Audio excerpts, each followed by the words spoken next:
Hi. Today I so this week I finished a painting that I thought was going to consume my whole life and make me never want to touch a paintbrush ever again, but it's done. It's crazy because it wasn't even that hard of a painting. It's just I was experimenting with materials and things that may not be the appropriate use of the paint, the paper, the canvas, everything. Try an experiment. And just like any other experiment, there were some failures and there were some successes. So I am here to share both of those things. Also, um, I realized while I was working on this experiment that this whole time I've been doing a lot of dumb mistakes that are probably some of the most obvious things to somebody that's been painting for a while, but I am self-taught and there's a lot of things that I only know because I've either happened to found online about it or watch a YouTube video or just simply from my own attempts and failures just learn lessons. So yeah, today we're going to talk a little bit about that while I paint. And I am already waiting for some new art materials that I ordered to arrive to correct those mistakes for the future. But yeah, we're going to go through the whole process of this painting. I don't know if you watched last video, but I started a painting and then I said how when I went to actually add the color, I ruined it and obviously threw it away. So this is the same painting but the new attempt. Last time I didn't have canvas. I ran out of canvas, which is insane because I feel like one way or another, I've always been acquiring can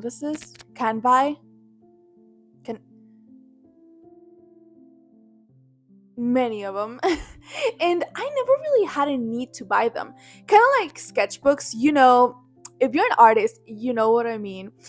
But when you just continuously buy sketchbooks that you don't need and probably will never need, but because you just love to have them, you never really run out. You just decide you're going to start another one while you're halfway through the first one. So it was kind of like that with the canvas. I never really needed to buy any because I always had so many. And that is the danger of growing too comfortable. I woke up one morning, one beautiful sunny morning, ready to paint. I put out all the paint, I put out the water, the brushes, set everything, light up my candles, and as I was ready to start, I went to grab a canvas. I didn't have any. Wow, it was such an upsetting moment for me because listen, I have a lot of issues. I have a lot of red flags, okay? But my most vibrant scarlet flag is that when I have a plan set in my mind and it doesn't go the right way because of something or somebody else, I'm a little bit unreasonable. So the fact that I had set everything up and had taken out the time and decided in my mind that today we were gonna paint, and then I didn't have what to paint on, oh my god, that made me go crazy. So I decided, you know what, that's not gonna stop me because I already decided that we're painting today. So I went through my painting materials and I had a bunch of stuff that I don't really use anymore because I either got as a gift or I bought them in the past and I didn't really use them anymore. And I went back to my watercolor materials, which have been untouched for a very, very long time. So I went and grabbed watercolor paper. I didn't prime it at all. I thought it was gonna work fine, for some reason. And then as I started working, the moment that I laid the first brush stroke on that paper, just to put the color on the background to start the underpainting, it was literally the first step. I knew it was not gonna work out. But like I said, as unreasonable as it is, I had already decided that we were gonna paint. So even though I already knew that this was not gonna work, and I knew that I was setting myself up for disaster, I said, you know what? We're gonna do it anyways. Because if we're gonna be upset about today anyways, at least we can say we tried, right? The time, the materials, and the brain cells that were wasted that day will never be recovered. The moment the brush touched the paint was basically dry. So there was no blending, there was no playing with the paint. It was horrific. And I am actually happy with the result. I do think she looks a little weird, but in a good way. I think she looks Renaissance weird. So yeah, after this very long explanation, we're gonna head into the video. I am back, and I am now ready to talk about the painting, the experiments, my conclusions and discoveries, and basically everything that I did wrong. Okay, so about the painting. I have been going through a lot when it comes to what do I call it, surfaces to paint on. Because for the longest time, I would say probably all of the years that I've been painting with acrylics, I've been using canvas or canvas boards. And then one time, I decided to try gesso boards, and that was such a spiritual, magical, and special experience that changed me forever in ways that I didn't even understand at the time. But here's the thing, it's way more expensive to buy gesso boards than it is to buy canvas boards. Because for the price of one gesso board, I could buy a pack of 10 canvas boards. But that's exactly how it feels. It feels like one gesso board is better than painting on a bunch of canvas boards. Now, this is 100% a personal preference. This is not a fact. This is not talking about the quality of each. This is just my personal experience because I just love how the paint just glides on that gesso board. But with the canvas boards, the paint is a little bit like absorbed, and even though it still works very well, and it still now it's what I've been using the most to paint, um it just doesn't do the thing, you know? But here's the issue.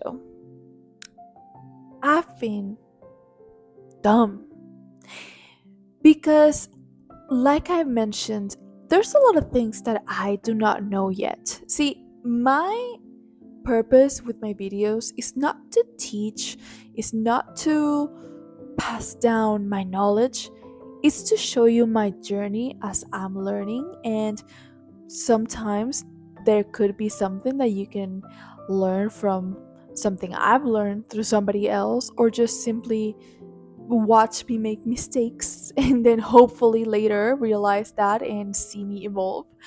But in this journey, there's been a lot of dumb mistakes, and I am going to say that this one is probably the biggest mistake when it comes to painting that I've personally made, that at least I am aware of, because who knows, God knows how many other horrible mistakes I'm doing right now. But, you know, I'll know when it's time. But for now, the one that I am very aware and that I was made aware this weekend, literally just this weekend, this is really news for me, is how essential it is to prime your canvas. See, when I buy my canvas or canvas boards, I always buy the ones that said they're primed or that they're already prepared. And I guess I took that a little too literally. And then I went on that canvas like I just went straight on. I was like just directly just started. There was no priming, there was no gesso, there was nothing involved. And when I bought the boards, I also used to buy wood boards. I love them too. But I have bought both primed and unprimed, so with and without gesso. And I just couldn't understand what I was doing wrong, why sometimes it was the best thing ever and sometimes it wasn't. And now that I say it like that, obviously it sounds like, duh, of course, this is the reason why. But when you don't really know these things, when you're not really taught these things, sometimes it's just like, I know people use this and I know people do this, but I don't know why. So I don't know why I should. You know what I mean? So it was kind of like that. I knew that people primed their already quote unquote primed canvas, or you know, they would do a lot of things to them, and I didn't understand it. But honestly, I just didn't care enough to understand, because that is just a simple Google search, and I'm guilty of not doing it. So probably, like I said, you're thinking that was a very dumb realization. Yeah, I know.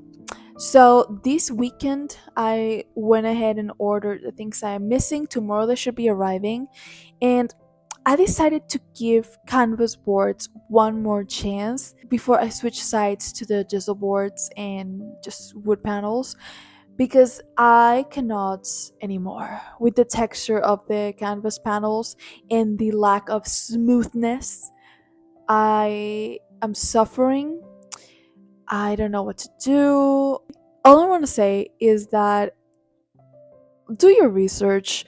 If you're self taught, if you quit school, like art school, if you are into this art world and you don't have any form of guidance, just Google things, watch YouTube videos, watch other artists, because that's the thing. I've seen a lot of artist videos and they always do it. But because I never really understood how important it was, I thought it's just a step that I could skip. But I can't. Well, with this painting, I didn't really do a lot of priming anyways. So, in this process, it's kind of like why I realized this. Because I recently worked on a primed gesso board that I bought, and it was, I think, I don't remember what painting it was, but it was not too long ago, and it was one of those mini paintings. If I find it, I'll put a picture up and something. But I just started to realize, like, okay, I want to compare with every single other painting canvas or board or everything that I have, and see what is wrong, what is right, what I like, what I don't, because I have been a little too all over the place with my things. So yeah, first step is discovering what surface I like the most, and that is wood when it is primed with gesso. So yeah, I am gonna see how it works if I actually do the right steps before I give up on the canvas. Now, the second thing is what paint I use, because obviously acrylics have been my baby, they've been my love, they've been my everything, my world, and my soul for probably the last 6 years. I think 6, 5, I don't know. Before I used to do only watercolors, and then I switched to the dark side and I have stayed. But I recently, and by recently I mean a couple months ago, tried water soluble oil paints. And oh my god, those are amazing. Now, what's the problem with those? Because obviously we gotta have a problem with everything. They dry too slow, but that's also the good thing, because you can blend and blend and blend the whole time, and it's amazing. And since I've been working with acrylics for so long, and honestly mostly only with acrylics, I haven't really experienced a lot of different kinds of paints. I've never really used just actual oils before, just because the whole process of the different oils and mixes and all that kind of scares me a little bit. It's a little overwhelming, but that is one of the many things that we are trying to improve. So I'm not saying this is going to stay like this forever, but for now, I do love the convenience of acrylics. I love that all you need is water, and probably, like, for example, I like to use a I think it's called paint retardant, that basically makes the acrylics dry slower and be a little easier to blend. So it kind of gives that feeling of slightly, slightly more um blendability. They still dry really quickly, and I do like that. But it's like I wish I could control. Like sometimes I want it to dry quickly, and sometimes I do not. And probably there is a method to do that. Probably there is a very easy way to do it. And if you do know what it is, you're probably thinking like, "Oh my god, she really is dumb." But I don't know it yet. But you know what? I am going to not repeat the mistake I made with the boards, and I am actually going to do my research this time. Um, yeah. But I've been really interested in going back again to the water soluble oils just to keep experimenting, because I don't know. I feel like if I ever do change from the acrylics, it would be to that, because it has a very similar look to the acrylics, which I really love. But the blendability, and I guess I'll just have to be a little more patient, and let it dry. But yeah, this painting, it kind of threw me for a loop, because I felt like there was something wrong with the proportions. I still think there is, but then I kind of started liking that there was something a little wrong with the proportions, because I feel like it fit the style, that old classic Renaissance style. I know it's not Renaissance, but you know what I mean. How they had these slightly disproportionate faces that looked good, but they didn't look like real, everyday people. I don't know. I feel like it kind of has that vibe, and I do like it, even though she does look a little weird. So, after finishing this one, I was really happy. I actually was so glad that not only did I decide to go back to starting over the other painting, but I actually finished it in like 2 days.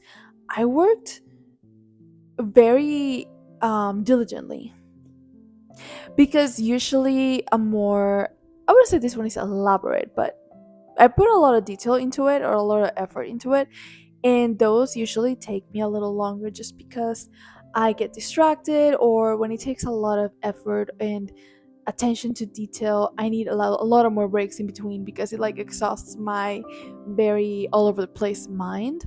But this time it wasn't the case. I sat down twice, so I don't really know how many hours I spent on it, like from each session that I sat down to paint. I'm not really sure how many hours went, but I do know that I sat for 2 sessions.